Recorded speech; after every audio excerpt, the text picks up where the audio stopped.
सर्वधर्मान् परित्यज्य मामेकं शरणं Vraj. The miseries of material existence and the most hopeless conditions of life is the best possible opportunity to turn to God.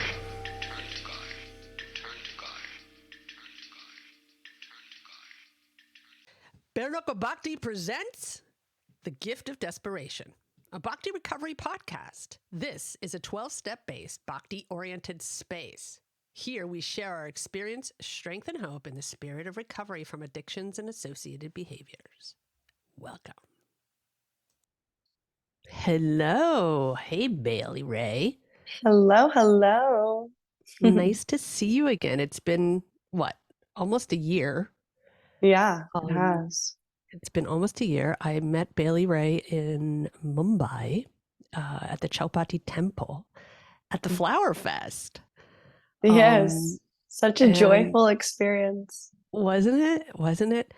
And Baylee Ray is from Los Angeles. She has a wonderful story, and I am just as excited to listen to it and talk with her about everything as anyone can be.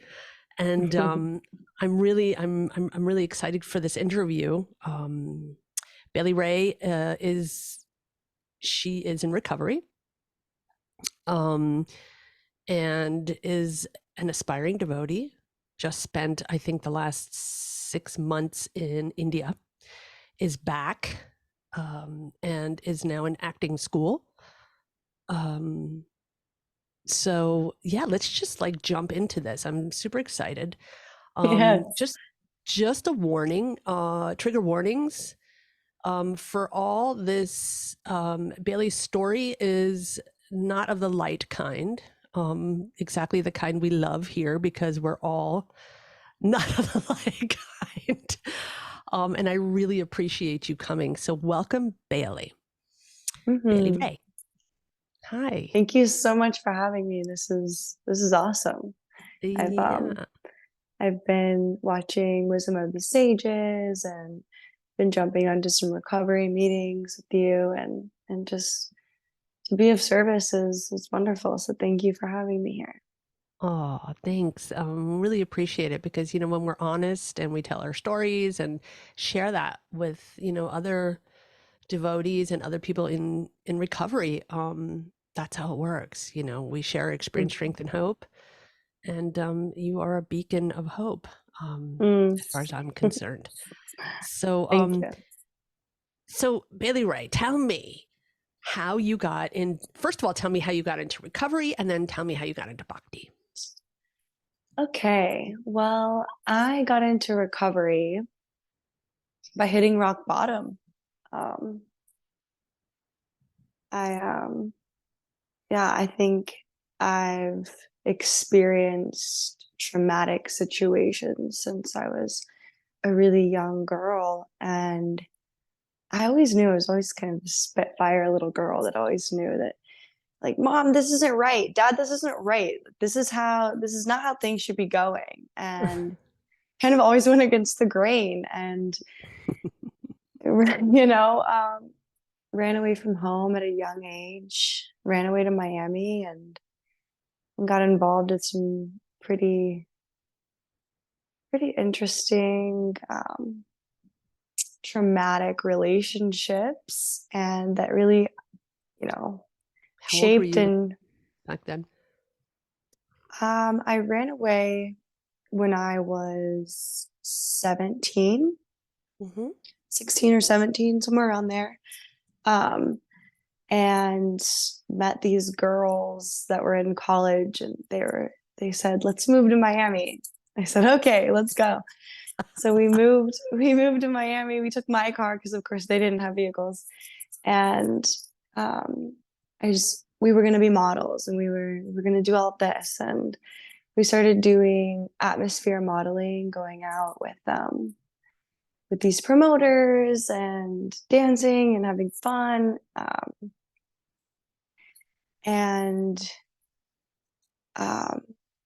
I just remember one night things just got really blurry, got really confusing. And I remember just waking up in a pretty abusive relationship with no ability to leave, and something just clicked in me, the survival mode.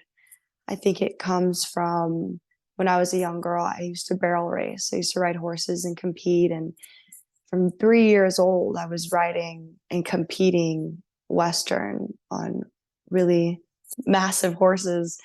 And Wow. I went into this survival mode of my therapist says I made it happen for me, not to me. So I was able to, 4 years later, get out of that situation and worked really hard, got my real estate license, worked really hard and saved up some money and invested it into Bitcoin and Ethereum and gold, and was able to create a little bit of a life savings off of that. And my best friend passed away, and it shook me to my core. And Mm. I wasn't bathing, I wasn't eating, I wasn't taking care of myself. And a friend of mine, she's such an amazing person.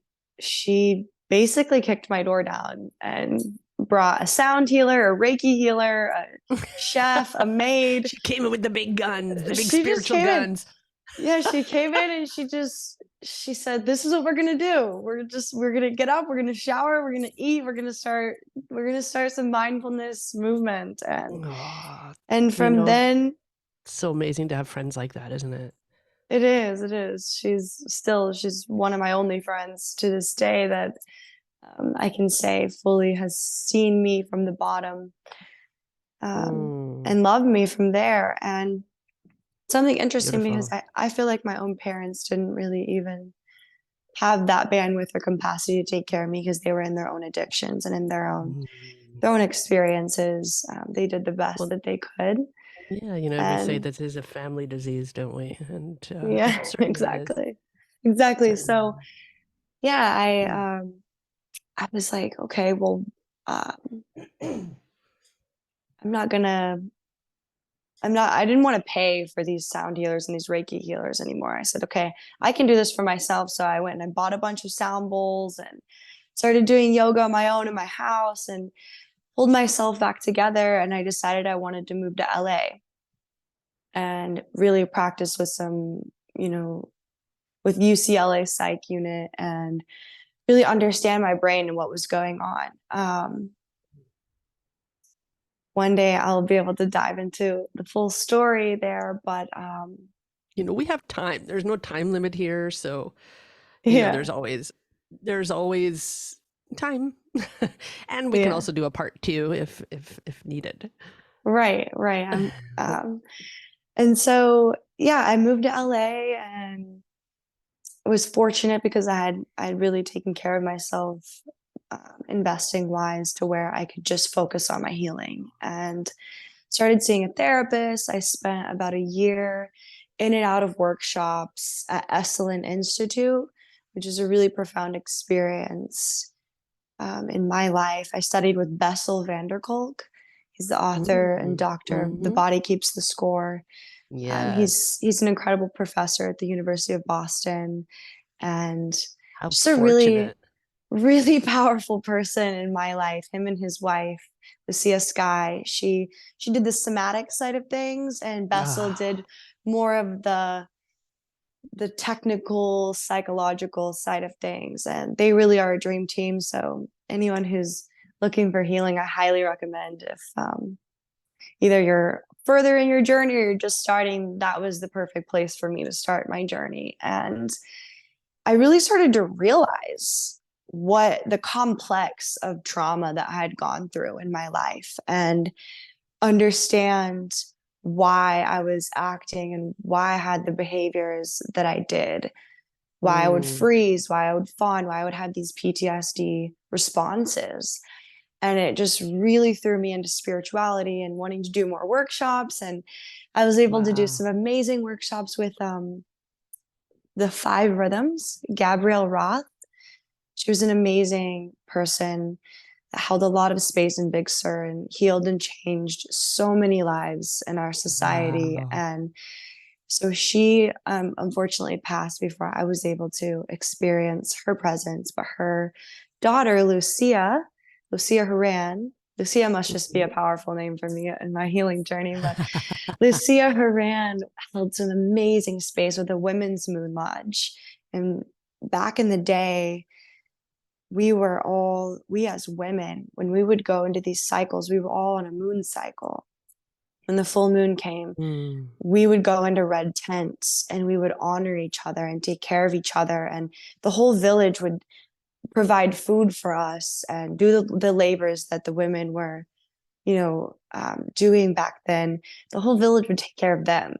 And that was really powerful to be in that presence of a bunch of women that were learning that and remembering our history and how we used to take care of each other and we honored. It's so important. That's these days it's not like that, is it? I mean, It's I not. find it so sad that women don't and well, that's not true. I don't want to say I find it sad. I think it's amazing when women support each other and want to lift each other.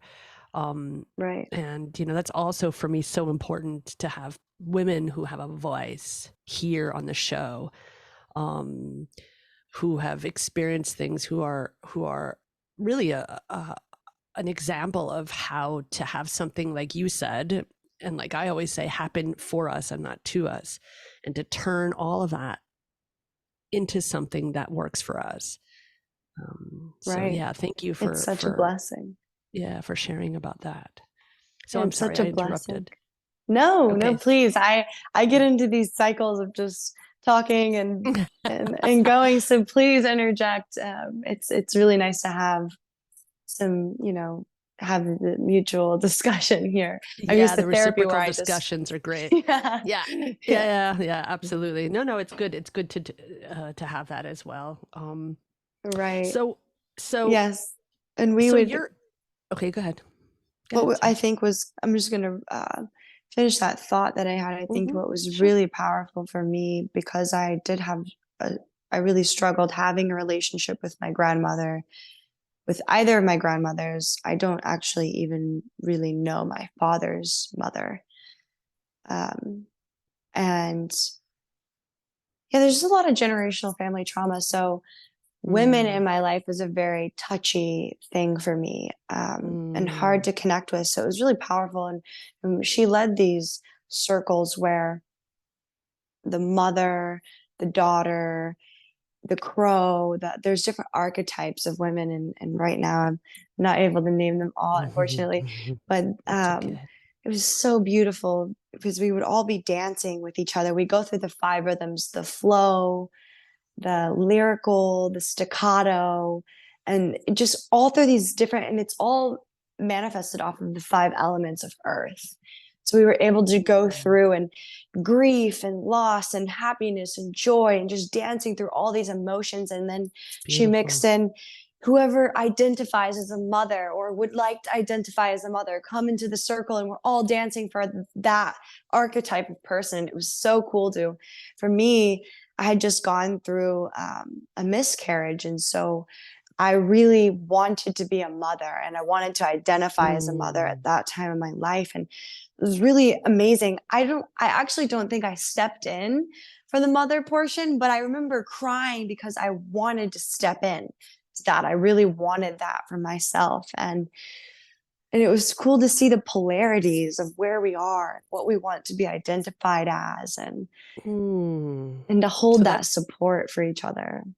so that's really like a big integral part of your healing. And I think that that's so wonderful when we find things um, that help us heal all that trauma. I mean, in your childhood, you Mhm, probably brought all of your childhood trauma into those dances and into the things that mhm, you were doing.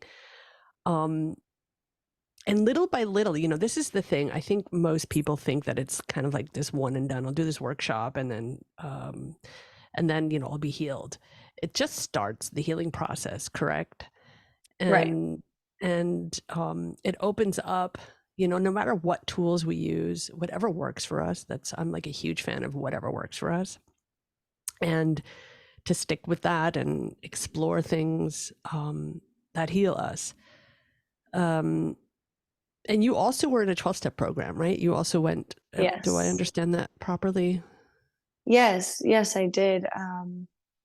Something came up for me as you were talking about how it started your journey, or starts my journey, or our journey as a whole. Once we start doing the work, we start to Mm, remember the things that happened to us. And um, I think because I was forced to be an adult for my family growing up at such a young age, that I put on this shield, this armor. And so everything that happened to me from then on, I almost just masked and forgot about. And something super mm, powerful for me during Bessel's workshop and this time at Esalen was that I was able to remember that, I didn't lose my virginity by choice. mm. My stepbrother took my virginity. And I say took that from me because and I feel, and I'm working through this, but I feel as if this person took my purity. He took my Mm. choice to choose when I wanted to lose that, or who I wanted to lose that to. So from then on, validation, violation equaled validation. So I Oh, would seek situations that would violate me to get validation. And wow. that was a huge pattern through all of my Mm, relationships in life. And I think why I, fell for certain people that were manipulative and gaslighting and would use and oh, abuse me. And by the time I was able to realize that, statute of limitations had passed, and there was nothing legally I could really mm. do for How old were that. you when that happened? Um, it's hard for me to remember my age for Mm. specific events. Was it preteen It or teen? was a it was probably around 7th or 8th grade. Okay. 7th or 8th grade. Somewhere along in that lines. And it was so confusing because I was so excited to finally have brothers in my life. It was my father Mm. had remarried, and I finally could have brothers that could save me and protect me. And I wanted to be one of the boys. Like I grew up a little bit of a tomboy from the Midwest. And so I was excited to be in that. And then um yeah, and I think that it was really confusing to me. And by Mm, the by the time that I had the strength to bring it up to my father, I don't think he was in the correct position to hold space for that. My father is mm, a um, survivor of war. He was a Navy mm, SEAL, and he experienced some really traumatic things in his life and his childhood, and also in his adulthood. He went in when he was 18, and so he was in there at a very fragile age. And I remember him sharing that, and I feel comfortable saying this because my grandfather was up mm. here instead of down Mm. here. You can't whip my butt for saying this, but he my grandfather never called my dad while he was in the war. He never checked in on him or held that space for him. So my father didn't have that safety unit, and I just don't think that that was a place that wasn't a correct time for him to be able to step in Mm, and do anything about that. And I held a lot of resentment on my father for a really long time because of that. But I was honestly always my father's little girl, even though I think I understood from a young age when that happened, when he wasn't able to hold that space for me, that he couldn't hold that space for himself. My therapist says, can't expect people with broken legs to walk you across the street. mm, It's not possible. So that helped me process a lot of my, why didn't you come save me? Why didn't you protect me? From both of my parents. And then I just, yeah, realized the complexity of trauma. And I realized that I wasn't really able to have a normal, I don't know what normal is. I wasn't able to Healthy, be you mean? young Baylee. I never had that Mm-hmm. opportunity to be this child. So these Mm, patterns come out in my adulthood behavior as an adult child. I react to certain situations, have abandonment traumas, and this is something I think as a human I will always battle. It's not something that will just go away, right. and I think it's also beautiful at the same time. How did you, so when you first went to a 12-step program, how did these issues, how did the 12-step program help you through these times, these realizations, the healing of the trauma, the healing of all of this adult child stuff? And so did you go to ACA, or did you go to CODA, or did you go to Al-Anon, or Yeah, so um I'd actually like to introduce how I got into that because I think that's a big part of sure, how it would healed make me. sense. Absolutely. Yeah.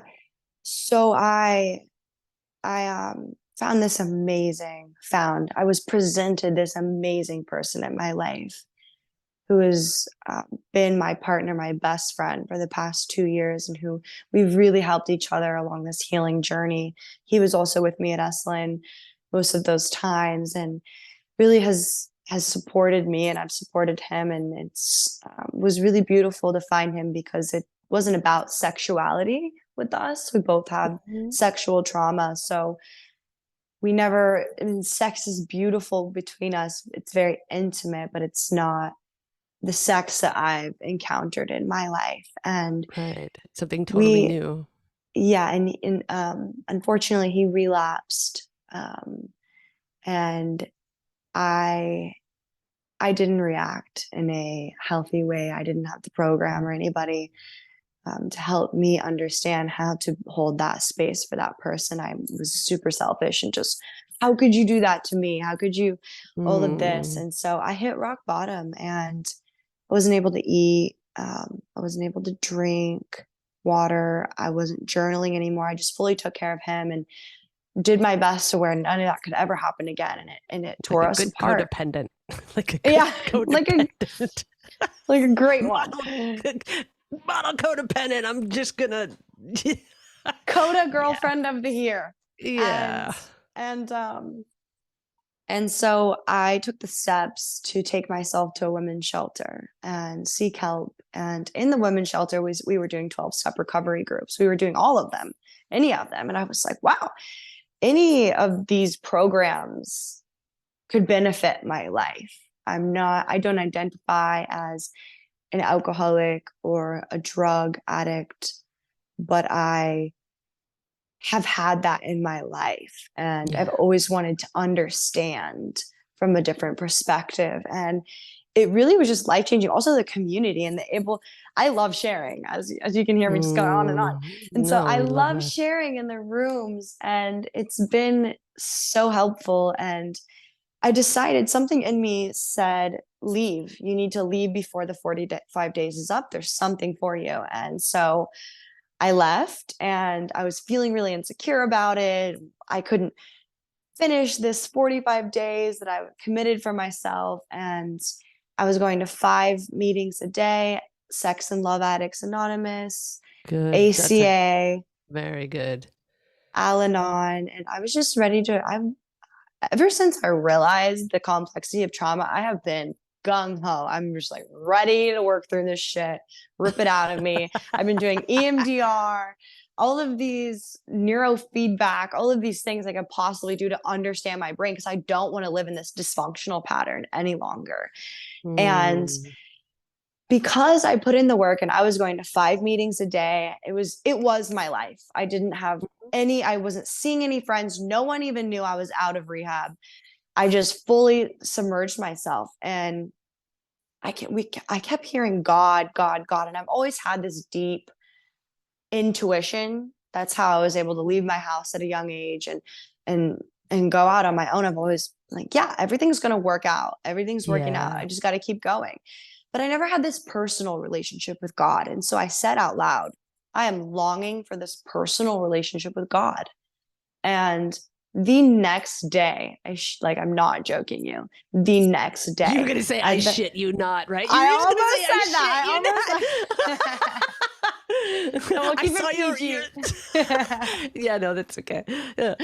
as much as we can. Yeah, man, I shit you not. It was literally the next day. As soon as I woke up, I went to a noon meeting and I shared and I met somebody, my yoga teacher, my saving grace, such a wonderful person. And we just started talking and we connected and she invited me to her yoga studio to do some yoga. And so I went that next day and we Where ended did you up meet her, talking by the way? in the recovery room. Okay, great. Don't tell Yeah, her. so Don't say her name now, please, because then it's yes, not anonymous anymore. yes, Unless she yes. doesn't care. Unless you know she doesn't care, but don't do it anyway. Yeah, I don't think it's even necessary at this Okay, time. good. Okay. And so I shared from the bottom of my heart because I was spilling my guts out and you know it inspired her to share and she came up to me and was really thankful for my share and invited me to the yoga studio. And so the next day we went and I did some flow with her and she was complimenting my practice. Then I saw her kabacha and I said, what's inside of that? Like, where is this thing is like glowing? And she said, from Vrindavan, India. And I said, The oh my God. dust.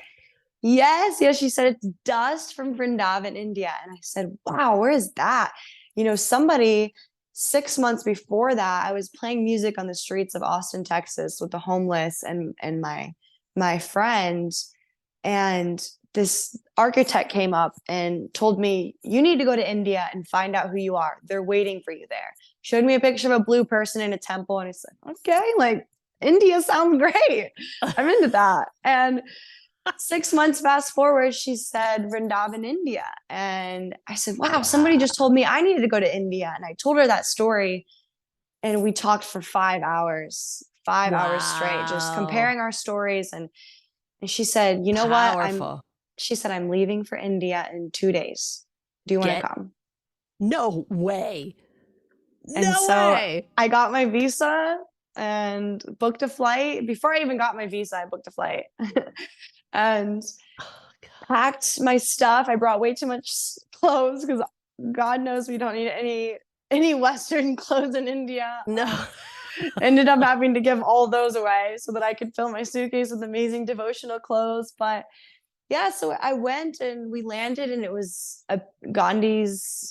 we went to Gandhi's house and it was the Independence Day. And so we got to explore the history of that. And then the next day after that was the Flower Festival when I met you. And I knew Oh my God. nothing about Krishna or the Hare Krishna religion. She wasn't like force feeding that or even really, it wasn't, I don't think maybe she felt like it was necessary to bring up. And well, this is what I love about 12-step programs and 12-step lens or people who are in 12-step programs. They are, it's like myself as well. I don't push my agenda on anyone. I just say, here I am, and here's what works for me, and come with. And if you like it, great. If not, there's 100 other ways to heal. It's an offer, and it's a beautiful offer, and we don't have to. It's attraction rather than promotion. We don't have to promote anything, And if Krishna's calling, Krishna will call you, and if you want to answer, that's up to you. Right. And if Jesus calls you, then by all means hang out with Jesus. If Allah calls you, go hang out with Allah and whatever, so yeah, it's wonderful. Right. Many roads to the top of the mountain. It's if you're going to get on that journey and go for it. How do we start talking? I don't we remember started how we talking started because at first I just saw you and I saw your tattoos and your awesome personality, your awesome haircut.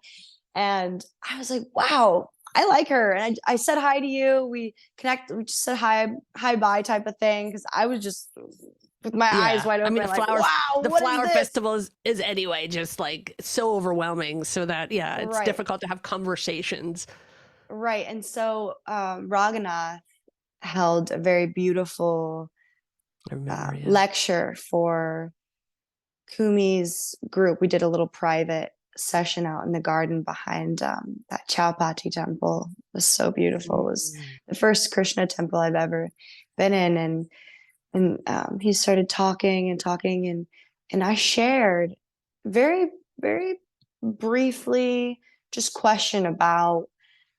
I remember he was talking about forgiveness for even the people that have hurt you the most, and from my share, I read that he could really feel my pain and where I was coming from and what I was saying Mm. because I was scared to be in America. I think that was really the biggest thing of why I went to India on a whim. As I wanted to get out of the country. I wanted to get away from these people, these qualifiers um, that were holding me in my sickness and addiction. Mm. Mm. And he said, you know, he said, you need to write a book. He said, what you're going to do is you're going to write a book and you're going to tell your story and you're going to be able to save millions of lives with the knowledge and the experience that you've gone through. And it shook my whole body and I literally was shaking. And yeah, and so we went in, we had the whole flower festival and all of this. And I remember walking out and Raghunath grabbed me and said, meet Jiva. This is Jiva. You need to meet her. She's great. And I was and so we did a little connection there. We exchanged Yeah. numbers and it was really, really beautiful. It was the I remember I can only speak for myself, but I mean that flower festival was the first time I had felt love and joy in Oh, many, many beautiful. years. Beautiful. Many years. Wow. Krishna's good. Krishna's good. Unbelievable. I have to tell you, Raghu is a very special kind of guy. He's a very vulnerable, special, amazing guy. He has a nose for people who are capable of making the best out of a bad deal. And I can say this right now safely in front of everybody. Raghu believes in me more than I believe in myself. Raghu has helped me, as well as Kastuba, both have Yeah, helped me. another great, great soul. Yeah, to have believed in me even when I never believed in myself. Uplifted me when I couldn't uplift myself. Um, they have that amazing capability of seeing hurt and turning, encouraging people to turn that into a voice. Hmm. Raghu is great at that, and here publicly, if he even listens, but he does listen to the podcast actually. Thank you, Raghu. We love you, and thank you for Yes, thank introducing you. me to Baylee. Also, this was great. So yeah, okay, so we sidetracked. Yeah. So so sorry. So we met each other at the temple, and I was talking about um how the 12 steps helped you, and you were talking about your journey into the 12 steps, and then you were in Yes.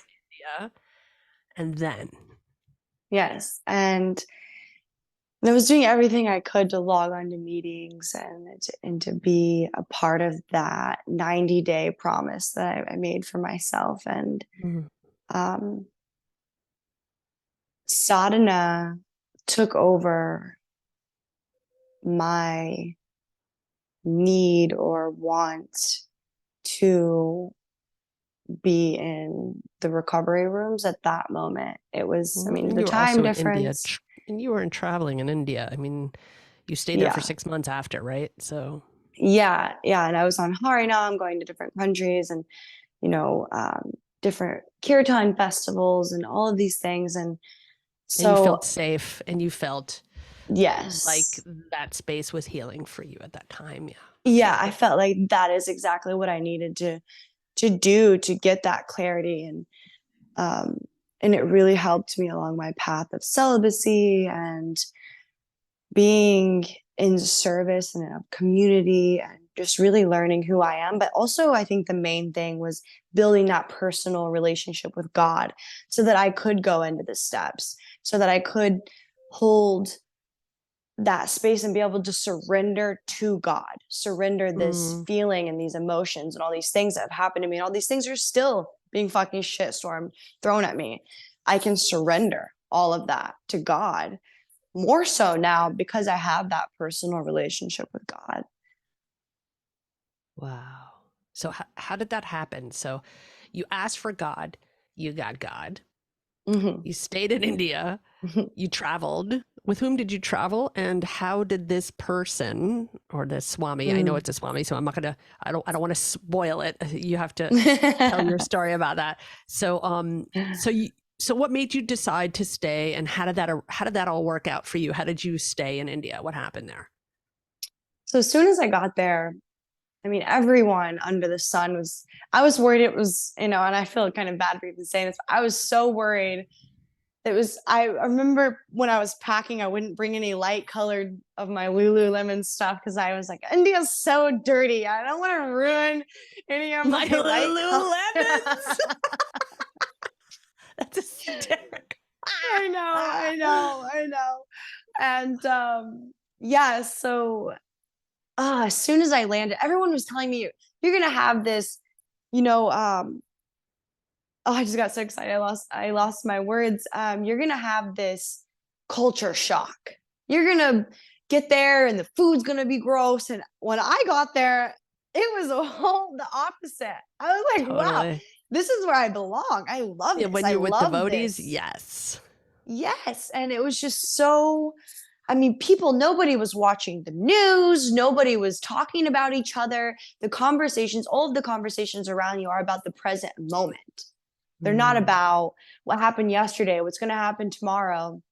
It's about what's happening right now or Leelas of God in a whole different dimension or time space that wasn't has nothing to do with their lifetime on this society. And I think right. that was so refreshing for me, was to be a part of this place where people just were of service of God, were praying all of the time, you know, not eating meat as much and respecting the culture, respecting each other, respecting the animals. And it was that day the flower festival, I heard Indrajumi Swami, Indrajuma Swami Aki Jai speaking. And I just first thought was, he reminds me a lot of my grandfather, and my grandfather was my rock. And Indrajuma Swami also was a Marine. And I related with that because of my father being a Marine, my mother's dad being in the army. And I could relate everything he was saying. Mm, Everybody else that was speaking, I could hear them and I'm like, wow, it's an amazing story. But when he was talking, it just I went right heard to you. him. Yeah, I heard him. I could get it. hear what I he get was it. saying. I could feel it in my body and I would cry. I started bawling the moment he started talking and just started crying. I'm like looking around me, I was kind of embarrassed. Wow. Like, why am I crying? You know, he's like talking about a beautiful story about Krishna and, and the gopis and life. And he told a story about his mother. And he told a story about how he, for his birthday every year, buys his mother roses, flowers for her birthday. And Mm. he just really, everything he said touched me deeply. And I remember I was like, who is this guy? What's his name? Where's he from? Like asking people around me, they're like, shh, you know? I was like, who is Who this is guy? he? Yeah. And I was like, I'm going to find him. I'm going to find him. I remember him talking about San Francisco. That's where he's from. And oh, he's a Cali guy. Perfect. I'm going to find him. And fast forward, we went to the eco village. Radha Swami unfortunately wasn't able to make it. And it Yeah, was he had really, flown back for his dad. Yeah, I Mhm. remember that. But also fortunately then Indrajuma Swami came into that place, and it was all very divine energy and timing, because Mm. I Oh, so that decided wasn't planned. That wasn't planned. He was just there no. while you were at GV. So Indrajuma Swami took over. Remember, Radha Swami wasn't able to make it to the flower festival. Yes. So he had Indrajuma Swami come in on his behalf and speak in his place. And Mm. or so that's my Yes, impression that's of what. the Yeah, that's what event. happened. That's exactly what happened. And so it was all divine timing that I was to hear him. And then after I did a yoga teacher training with the yoga teacher, and we took a pilgrimage to Kurukshetra and Vrindavan. After a small group of us did, and then we went back to the GEV, and I joined another teacher's pilgrimage, and we went to Vrindavan, and he started speaking deep literature, knowledge, wisdom of the Vedic culture and traditions. And then we were invited one day to go for lunch, and with this great Swami. And I was so excited, and I ripped my blouse trying to put it on. So I had to run, or after I put it on, I was pinning my choli, and I was like, I can't go see the Swami with my choli ripped. Can't do that. So I ran back upstairs, and when I came back, they were all gone. They had walked to the Swami's house, and I lost it. I started crying, and I was like, and I know you've not made it to Vrindavan just yet, but it is scary to be a young woman and walking in Vrindavan by yourself. I mean, there's monkeys trying to eat your everything, your glasses, your choli, your hair. Specifically, if you're wearing white, they don't like that. Really? And that's funny. I didn't know that. Okay. Yeah, it's really interesting. And I just remember all of the locals were, all the bridge bossies were looking at me. I'm like, the Americans, which way did they go? And they were pointing me to these different directions. And I was like, what if I end up in just some really sketchy situation? I was like, no, this isn't going to happen. I'm doing this. Like, this is where, and I saw this Radhe sign. Like they have like signs to the Goshala when you're leaving MBT or leaving, and you see these as kind of a map way. And I was like, oh, that's where it is. So I went, and I went down, and then I started hearing a bunch of people. And so I went upstairs, and it was the most profound experience. One of the most, I think maybe this actually was the most profound experience in my life. I went upstairs, and I think you know where I'm going with this, but I took my shoes off, and I was late, and it was embarrassing, but I'm actually thrive in the chaos. So I was calm and cool and ready to just walk in. And the first thing I saw was Indrajuma Swami. It was like, I was like, I manifested this. I lost it. I mean, I didn't even really know what obeisances was at this time, but I took a full Danyavat. I mean, not even half Danyavat, like full Danyavat, paid my obeisances. Like a male Dandavat. Like a male Dandavat. I love that. I do that too. And Indian men look at me like I'm insane, but I love full Dandavats. I don't want to just, but anyway, go ahead. Right.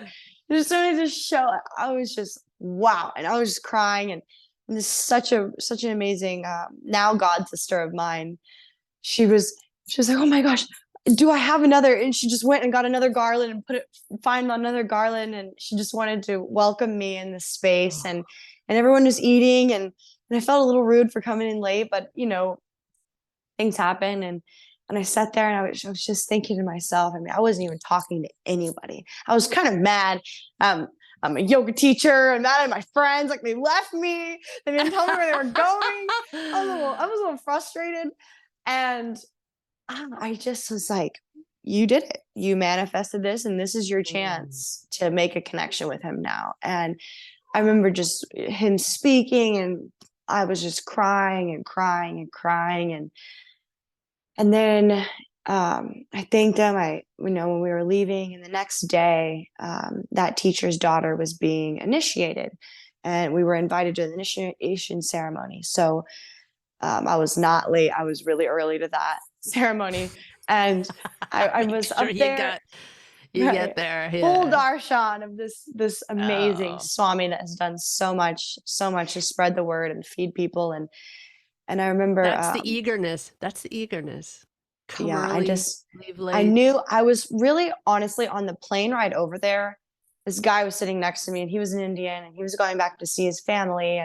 And I had the Bhagavad Gita in my hand. I didn't even know what it meant. I was just like, this is what we're going to learn. I was like telling him.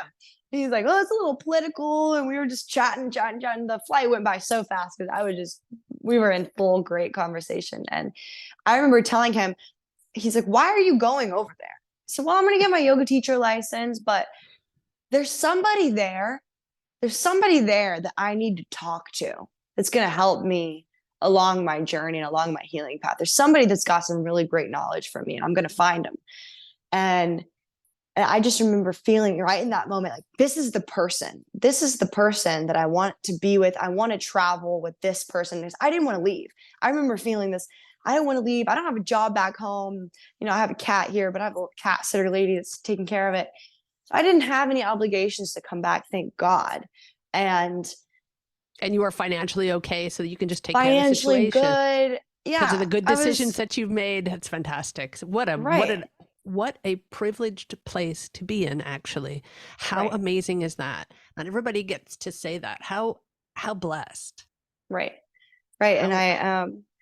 And I went through a little bit of hell to get to that Of space, course. and Oh, yeah. sacrificed a lot of myself to I know. be financially stable. It's and beautiful. and I really honor myself for putting myself in that situation so that I do And have the I honor space and you as well time for that. to I heal. honor you Thank for you. that. I Thank you. totally, I think it's amazing how you just sort of, you crawled your way up out of that and said, here it is, and this is what I'm doing. And then you secured yourself, and you did that. You did that with the help of Hmm. God. And even if you didn't know it at the time, but you did that with the help of Hmm. God. Krishna was Yes. always with you.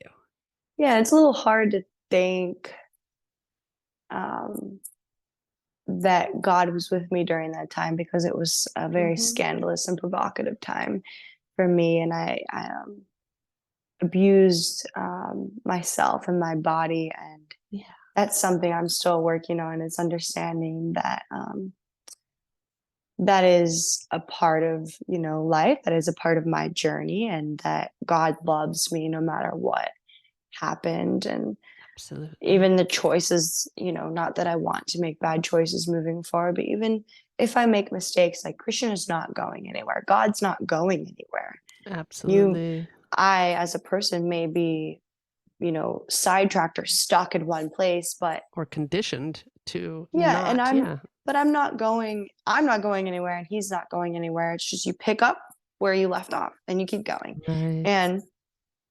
And yeah, so after the ceremony, I went up to him, and I was just like crying. Every time I talked to him, I was like crying. It was just so, like, what is this energy that I just like could barely speak? And I remember him putting this garland on my neck, this very maha, like crazy maha garland. And I Yeah. lost it. And I said, like, Maharaj, can I please, like, where are you going next? Like, can I come with you wherever you're going? I don't want to leave India. These people are leaving India. I don't want to go anywhere. I want to stay here. I can. I have the opportunity to stay. And he said, we're going to Rishikesh in 2 days. Do you want to come? Oh my God. And so I finished my little pilgrimage with the group I was on, and immediately flew to Rishikesh to meet them there. And just, I mean, it was Lord Chaitanya's appearance day, the day I landed. And we were Oh. just chanting and dancing and screaming and crying and laughing. And it was just such a beautiful space. And I had a hotel where I was staying at to begin with, but I really needed to be in association with devotees, and Maharaj, Nrujuma Maharaj, he saw that, and he welcomed me into the ashram, and I was able to do service there, and dance and dress people in saris and wash dishes, which is, I hate to say this, but is a little bit of a trigger for me. My stepdad used to force me to wash like dirty dishes, and so it was hard for me to do, and I would always pitter patter out early, and be like, oh well, but Gauravani's giving a workshop, so I can't wash dishes right now. I really need to build my bhakti. I was making all kinds of excuses. It's a little embarrassing. I'm gonna wash a lot of dishes this next March, to make up for it. That is But it was so funny. it was But amazing, and I love that. I love that. And I love that you did it anyway. And I also love that you admit that you're like trying to like wiggle your way out of it. But I get it. You know, there are triggers for me too. There are certain triggers where people would be like, what's the big deal? Where I'm just like, all the, you know, all of the history behind that one little trigger point is, it's difficult. And it might be yeah. you know, mundane as washing the dishes, or mundane as, you know, whatever. Anyway, so go ahead. Sorry. Sorry. Right. No, it is. And I think a lot of people look past that when people have these trigger moments, Hmm. and when I know, when I, as a person, am experiencing somebody in a trigger, I go into this selfish place of, how that's not a problem for me. I could do that, or I expected different out of that person, and without considering or even asking or trying to understand what really is behind that, because Mm. it's not okay for somebody to sit in a trigger like that. It doesn't matter if it's going to hurt that person's ego, it's going to make them look bad. I fully stand behind somebody exiting a room, no matter what is going on, no matter if you're in an interview or a workshop, or you're in front of somebody like a Maharaj that's giving a speech. And if you're triggered, I fully support walking out and taking care of your body and yourself, because your nervous system is in control of you're able to feed yourself, your ability to feed yourself, your ability to sleep. Like, you have to, I think it's so important to listen to your body and your nervous system, and take care of yourself. So this leads us really into the next question, which is really the perfect timing. So in your journey, how would you say that taking care of the conditions that we have, let's say your conditions, your conditioning, your experiences in life, taking care of those things like you're talking about right now, how is that key in order for you to grow on your spiritual journey? How is taking care of your emotional trauma, taking care of your, the issues are in your tissues, and how are all of those things relevant? And a lot of people in spiritual practices say, like, as soon as you enter a spiritual life, all those things should disappear, and you should just concentrating on God and doing, living by, whatever tradition that you've chosen to live by those, and that the healing will come. And yes, I do believe that, but that's not the whole story. So with your story, how would you say that those two things correlate, and how is the mix for you to do that emotional healing, to do those workshops and all of that trauma, and go forward in your bhakti practices or anything else? And I know that right now we had talked that you were in a stump, which we all have. We all have stumps. I also just came out of a stump, like a total depression. So yeah, do you get the question, or is that just too Yes. long-winded? Okay, so Yeah. No, I love it. I love your enthusiasm and your deep desire to make sure that I'm getting the depth of that question. I think for me, Maharaj taught me that my body is a temple. My body is the vessel that is carrying my spirit soul across this experience to gain the level of consciousness that I need to be able to go back to Godhead, to be able to go back to Goloka. And for me, a healthy body, a healthy mind, a healthy, you know, spirit is so important along that practice. If you, if I as a person am dysregulated, I am dissociating. I am not able to hear questions. I am not able to listen to lectures or life experiences or therapists or anything.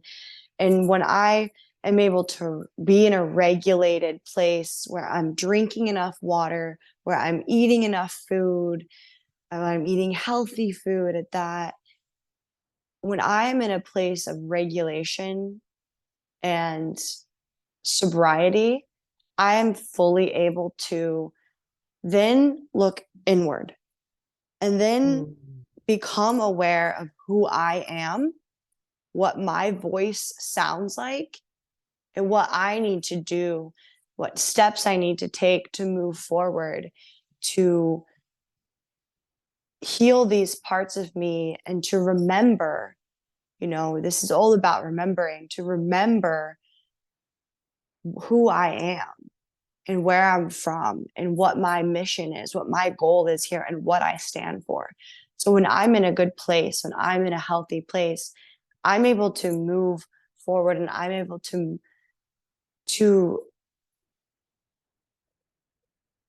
I'm able to continue to progress in my bhakti and progress as a person so that I can go back to Godhead, so that I Oh, can be heard and seen. Because I am my voice. I am what happened to me. I am my voice. And my voice, I want to know what I stand for. I want to know what I can do to help other people in this world and what services I can do. So when I was, wow. Beautiful.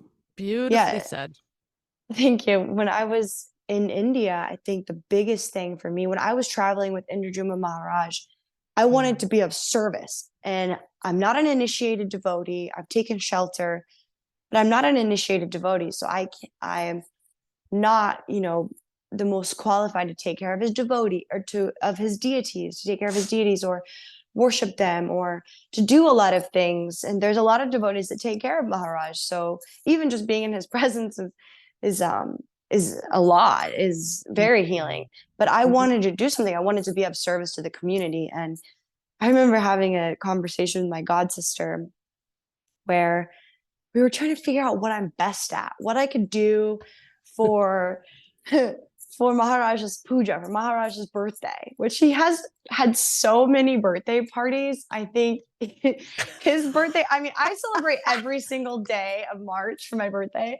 I think he got about 3 months of birthday celebrations from all of different parts of the world and different Holy devotees. cow, that's overwhelming. I would actually not enjoy that, but yeah, that's great. I guess he does that. So That's a great amazing. service from him to be able to let his devotees or his disciples, um, you know, celebrate Exactly. him. Yeah. Yeah, and I remember having this conversation with her and what can I do? What can I do for his puja? And she was saying, she's this amazing French Indian accent. And she's like, I was thinking about it. And you can do a lot of things. Like you're very good and you can apply yourself to a lot of different places in life.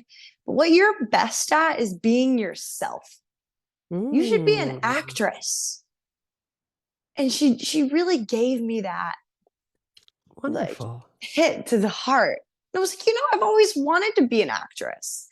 So I got online and I signed up for Howard Fine Acting School and it really applied myself to that and was super excited that he was in person again and and really was just like, okay, now I can't wait to get back. I mean, it was 4 months that I had to wait to get into classes. He's a very popular um, Yeah. and sought out acting coach. But I was excited. I was like, okay, now I have a purpose. Now I know, I want to hold space. I want to create movies and leelas and plays and Broadways of Krishna and the pastimes and of Prabhupada's teachings and of pastimes, and just I want to spread that. I want to hold that space. Beautiful. Beautiful. And yeah, so We all it find was our way, don't we? Being being a devotee is there's so many facets. You know, there's 5 ways to do, to be to love Krishna, 5 ways to worship Krishna, and I think those 5 ways have like also little facets in themselves. So it's just endless. It's an endless amount of possibilities, and I really am really very grateful that you have found something. It fills me with absolute mm, joy to hear you on your journey. And this is why I do this. It's to hear mm, these stories and to share those stories with other people, to inspire people. And I think Raghu mm, is not far off from you're going to write book. You're going to write a book. I will tell mm. you, you should really write that book and share that story. And I know there's a lot of things that you haven't. I know some backgrounds of the things that you've experienced in life that we haven't talked about here. But that experience, when you said you had a hard time believing that God was there with you at that time, God was definitely there with you at that time, and at this time, there's going to be. I see this, I feel this, and I really hope that it definitely manifests. That all of that you're going through, when the right time comes, you're going to use that to help so many people. Mm. Thank you. Yeah, you're welcome. Mm. I feel that. And it's been something I've been contemplating. Um, and I do want to do, and I aspire to do. I aspire to hold space for women. Um, The time will come. uh, Might not be but right now, but the time. yeah, I think right now what's important is for me to find out who I am, what I believe in, what I stand Yes. for, and to be 25 and enjoy that. Because as I shared before, I feel I didn't have a lot of space to be young and to enjoy myself and to explore the Yeah. world or do any of that. So I do want to start writing some things down. I want to get on that path. But I think I put a lot of pressure on myself when I came back to America to do all these things, to get all these things done. And I was chanting 16 rounds of the Hare Krishna mantra for a solid 4 or 5 months every Mhm. day, sometimes more than 16 rounds. And when I came back to America, it was a lot of pressure. There was a lot of Sure. temptation, and I did fall down. I fell down. I stopped chanting, and I allowed qualifiers to physically, mentally, and verbally abuse me, and I abused myself by giving myself sexually to the wrong people, Mhm. and I really was hard on myself for a couple of months for that. I stopped, being in contact with my God family. I still haven't um, reached out to Maharaj, which I have a message. I have some messages ready to send. I just and I know it's silly, but that it's genuinely how I feel, and I don't want to bring people down. I don't want to bring, the mood down. I know Maharaj is dealing with so much. He has so many devotees that need his time and his attention.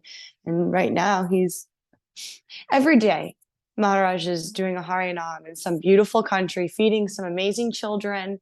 And right now he's in Mauritius, dancing and feeding children in the streets and spreading the word of God and saving lives. And I'm not there right now, where I want to reach out and And but he's so amazing. He knows, I think he knows, he feels that I'm going through some things. And almost every day he sends me beautiful, amazing kirtans and stories that he records of me. If you go on his website, every day he's got a podcast, a lecture, a kirtan posted. I mean, he's really doing a lot for the community and a lot to spread the word and keep the community going and alive. So Beautiful. I'm really grateful to have that connection in this community.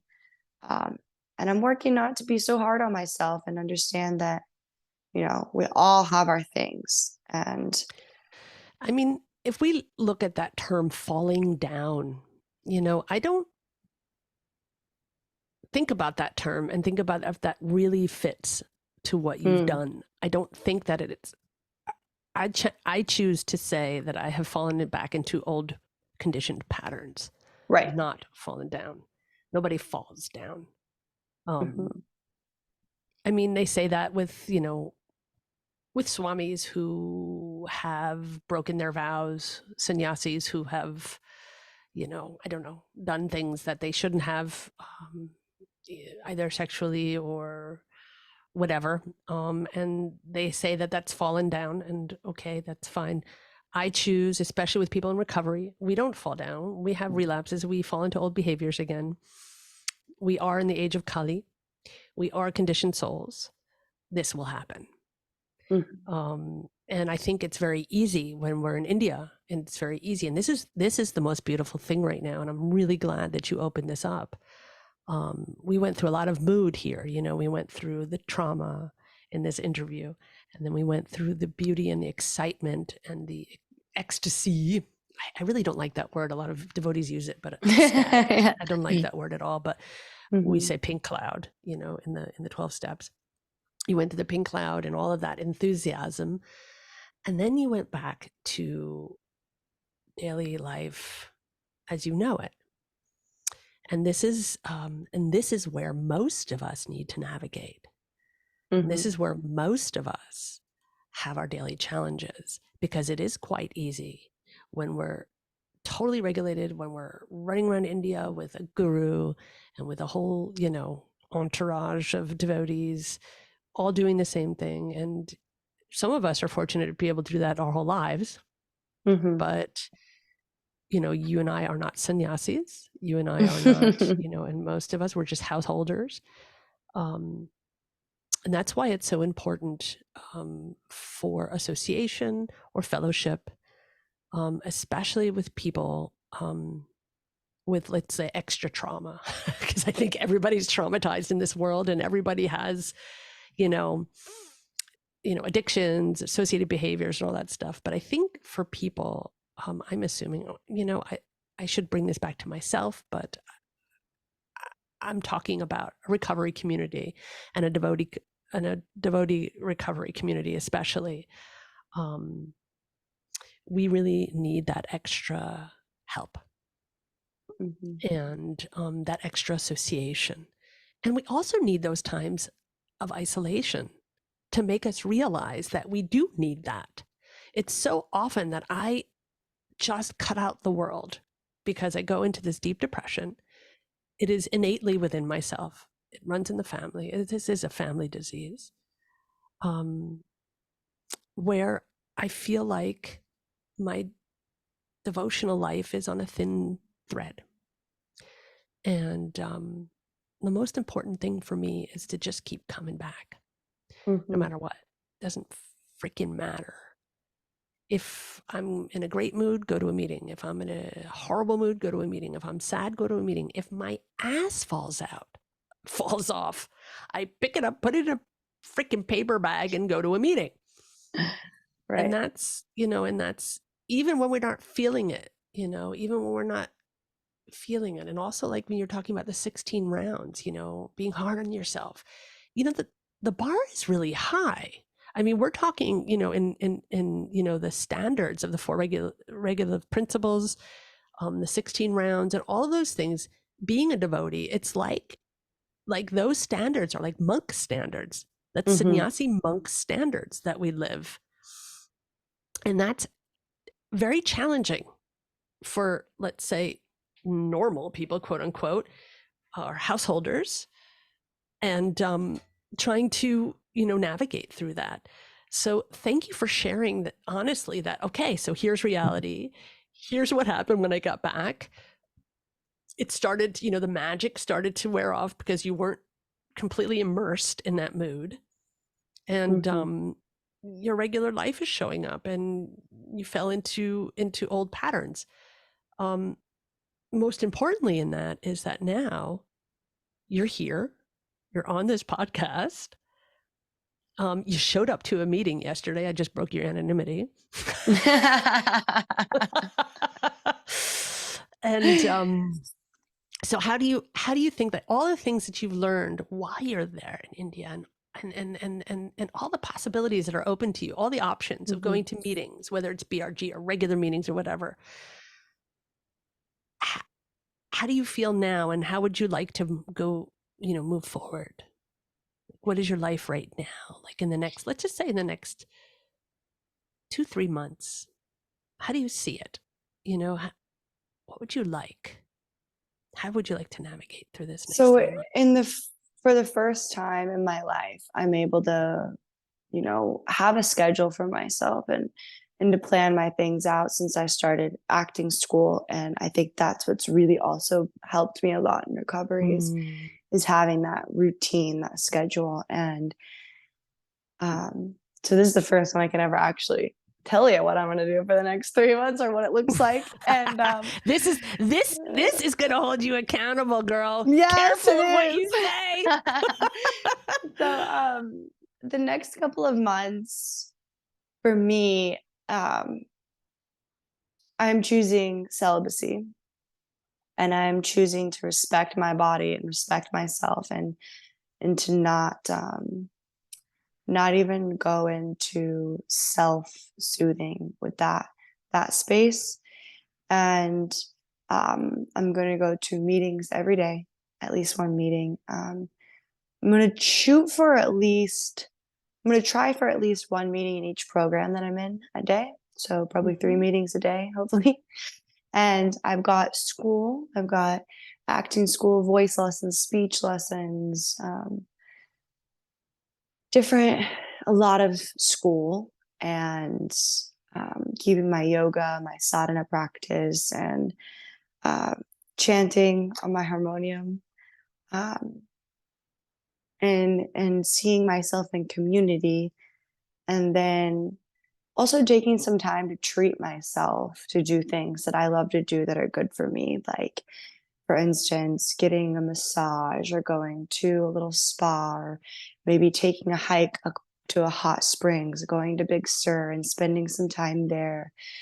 And then in January, I'm going to go to India, and I'm going to spend... Yeah, we'll see each other there. I'm super yes, we excited will. to see you again. We're going to have to go for a little walk, you and I. Yes, I'm so excited for it. And I'm just going to spend, January in probably Mumbai, the eco village. I know Gaurvani and my yoga teacher, I know Ragnath is also doing a little I'll be there. GEV. You're going to be in GEV. You're going to be in GEV as well. Yes, we'll be able to have such a good experience. I think that's going to be... I mean, we've got Radha Swami, Raghunath, Gauravani. My yoga teacher. We've got all of these incredible people that are going to be there at the same time. So it's going to be a really cool GEV experience. And the Flower Festival, Radhanath Swami will be there. And now I have a lot of community in Mumbai. I've got some amazing god brothers and god sisters. Fantastic. And yeah, so I'm excited to get back to India and go back into that purification process, and now that I have my bearings in that place, be able to explore that place, and go into another deep dive of purification, and get myself back on that sadhana routine, but at the same time have an understanding that it's things are going to go, I'm going to go back into my old patterns. Mhm. It is who I am, and it is a part of me, but to not be so hard on myself to where I don't go for this long without having that practice, without being able to stand back up again. Um, I mean, Yeah, this and having time that it's a daily reprieve, and our spiritual life is a contingent upon our daily practice. You know, right. I may I know you didn't ask me for any suggestions. May I give a suggestions that's unsolicited? May I? Yes. Yes. Because when you said you want to go to 3 meetings a day, I Hmm. totally appreciate that. But ask yourself if that is, I mean, I went to 2 meetings a day every day for a year, Hmm. like, because I couldn't do anything else. But you have a huge full schedule, I do, yeah. and I do, but I also don't. I'm not working right now, and I don't see myself working until I come back to India. So great. I do honestly. I at You have least have time. time to log into, Great. some online meetings, Oh, and perfect. if Okay. I need to clean the house while I'm doing it, Then then great. yeah. But Well, I that's do need to amazing. hold myself accountable for that, because the That's rooms, beautiful. it really does work, and the more, and sometimes it does seem like a lot, that might be a lot for some people. Um, but It I isn't for think me, but I think some it's people the might think only that. thing that, you know, it is what brought me to recovery. It is what helped me. It's what's teaching Absolutely. me my patterns and other people's patterns as well. I oftentimes log on to other meetings, like the one I saw you in today, to get a better understanding of other people in my life, and Right. to hear It's a other powerful people's meeting. Yes. stories. It was a powerful meeting, huh? I love that meeting It was. today. It was. Yeah, I love sharing in these meetings, and I like to go first because I go so raw and so deep, and probably a little overshare sometimes. Yeah, But I don't think I think so. it sets this precedent, this safe place for other people to dive in and just be so raw, Yeah. and That's what it's share about. from the That's what bottom of their heart, instead of, "Well, I don't know if I can share," and I love that about your meetings, by the way, is that, you know you like the cuss, and you like to, it's not so, I mean, it's formal, but it's not so formal. But there are some right. meetings where, you say the word I mean, I hope Guru Maharaj doesn't hear me say that word, but people use graphic language about touching themselves, or things that they've gone through, and all of a sudden, someone's got to read the statement again, and it's just like, we are adults here, and if something really does affect you, or triggers you, raise your hand, or I've someone said some things about, you know uh, what you know about my story that we unfortunately can't talk about just yet, Yes. and I Mhm. was able to set that boundary, and they respected that, so I do understand.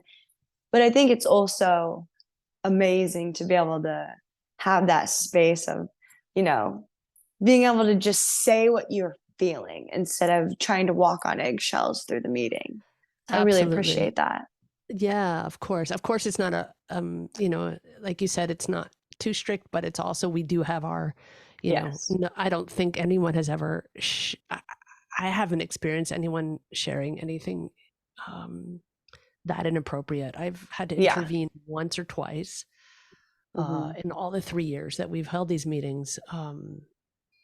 And it wasn't because of like explicit anything. It was just more because someone was on a manic, Yeah. one of our members who I really love, yeah, they go on manic, they go on Yeah. manic Yeah. I've episodes, never and experienced that in any of your meetings. yeah, there isn't any of that, because we all kind of know, how it runs, and I run a tight ship, but I encourage people to really to open. And the thing is because the BRG is in all addictions, all inclusive addictions and associated behavior meetings. because of that, we have all different kinds of addictions. And it's in our culture as a BRG to say what we mean what we say, but say it in a way that's respectful to everyone else. And that's so important. So I'm Right. glad that you feel the freedom to share as that you felt that, because what you shared and all the things that you shared hadn't were totally appropriate, and that you still felt free to share what you needed to. Yeah, I think it's so important, and I think also being able to specify what God we're all holding in that space, I think really amazing to say Krishna as a name during this process and of your meetings. And I also love how you say, you clarify, if Krishna, we're identifying in this meeting, we identify, I don't know if I'm even supposed to say this, but we identify God as Krishna. And, if it's not free, if that's not your identification, then that's okay. But in this meeting, that's what we say. And Yes. it's so powerful to be able to hear Krishna's name in it, because in other meetings, it's God. It's, it's a more open form of God, which I'm also super down with. Yes. I went me to too, Michael totally. Singer. I went to Michael Singer, the author of The Untethered Soul. He has an amazing temple in Alachua, Florida. And in his temple is pictures of all different forms of God. There's Jesus, there's Durga, there's Vishnu, there's Krishna, there's all these different Goswamis and gurus, and it was just probably the coolest thing I've witnessed in a really long time. And it really opened my mind that, it's not just one way. And sometimes you can cry out to Jesus. Sometimes you cry out to Krishna. Sometimes, you cry out to other gods because, because our that's what conditioning you has need. and that's what our conditioning, and that's the whole thing. If the essence is the same, and it doesn't matter, I don't know if you see now my picture here, that's Our Lady of Seven Sorrows. I see her. It's Catholic, and Yeah. I am a Vaishnav, but I believe that bhakti, well, first of all, bhakti is not a religion, it is a practice of devotion and love. And many people, many purists would say don't worship other gods. And I understand that. I understand, in order to really be able to have pure practices, it's sometimes best to stay on one boat. But sometimes we're so conditioned. When I'm in deep, deep despair, sometimes Jesus just shows his little face to me. And sometimes Krishna shows his face. And a lot of times, Our Lady of Seven Sorrows, or Mother Yashoda, or Queen Kunti. These are the things that reach out to me. And Shiva has been very present in my life recently. Wonderful. They're all devotees of Krishna, so it's the Yeah. association of devotees, right? Exactly. And the yeah, I mean, it's so beautiful to be open and to be receiving of all, because Michael Singer says, if let's say, what's your favorite color, Baylee? Even before I heard him say this, it's always been, well, I'm like this borderline autistic artist where all colors are so cool to me. Like, I can't choose one. I mean, I don't like black and white as much, but all colors are so open to me. And he said that if I say purple is my favorite color, that I'm giving all of my power to purple and I'm not open to all the other colors. Yeah. So if I'm giving all my power to one place, then I'm not open to receiving other things. and other lives and other beings or other teachings. And I think it's so beautiful just to stay open. I think that book really did a lot for me with openness. I highly recommend that book. The Beautiful. Untethered Soul. The Untethered Soul. Wonderful. Okay, so I think we're going to wrap it up. What do you think? Yeah, that's great. I think it was an amazing talk. Thank you so much for coming. Thank you. And I wish you so much peace and joy and healing. Everything that's good, I wish for you. And I'm so happy that you came and had this talk with me. So I always say I'm going to put stuff in the show notes, and I usually don't because I just forget. So forgive me. I'll try and put these in the show notes. The books that you have mentioned. Yeah. Yeah, I'll write some stuff down for you too. So that would be great. That would be great. Thanks for that help. So thank you, Baylee Ray. Remember, you heard it here. And I was wondering, since we did talk about some trauma sensitive things, if we should maybe ohm it out and kind of clear our nervous systems, and maybe sure, the for people that everyone are to witness. Yeah, and so Do I what think you it's a do that helps you in this space. Do that. Share that with everybody. So I'm down to do what you're gonna do. Do what you're gonna do. I also have a little another wild idea. I carried this beautiful thing with me back from India, so I was wondering if you wanted to do just a little quick budget and then a little ohm, and we could close it out and kind of. I find Sure. that to be really healing on the nervous system after talking and listening about something, a story or a share that's very deep and a little bit trauma sensitive. Fantastic. Let's do it. Okay. Tell me if it's too loud.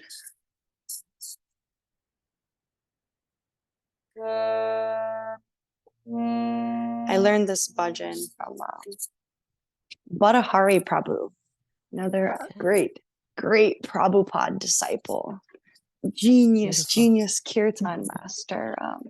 He was also with us. That's a pretty big harmonium to be bringing back from India. It's the extra large version. It was very heavy, and my yoga teacher, she said, do not buy a harmonium. You're going to stay here for a long time. You're going to have to lug this thing around. My second month, I bought this thing, and I lugged it around. I smuggled it onto different airplanes. It was a whole thing. That's hysterical. They don't want you to carry this on. They want you to check it, and if you check it, it breaks the reeds. Oh, absolutely. So it's a whole thing, but thank you for the space. Sure. Hare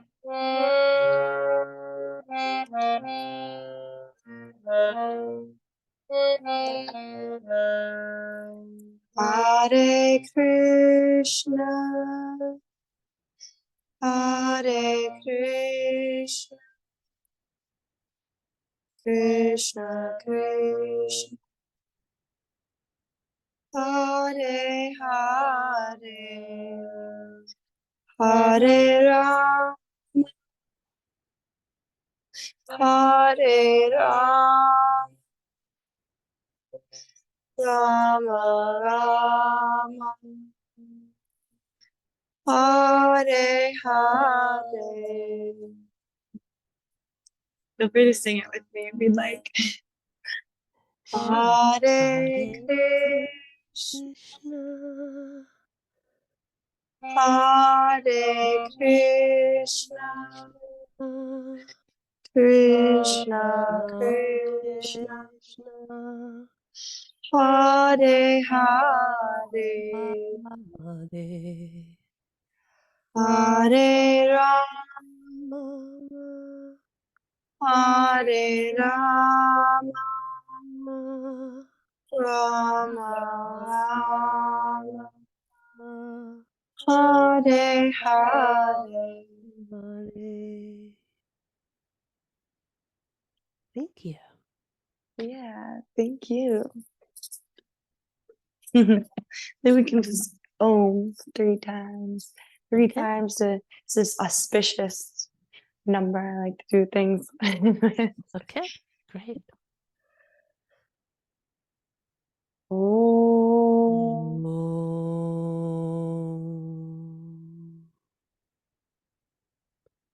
Om.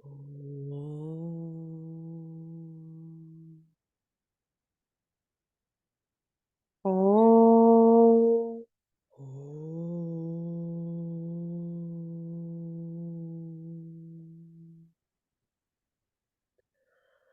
Haribol. Thank you. People. Thank you. Thank you so much for this space and for your time.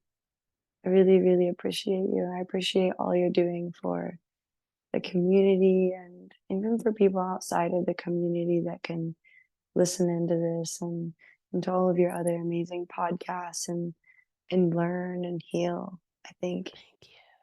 it's so important, so needed. Thank you for your Thank you. service. Thank you. This concludes another episode. Thanks for listening.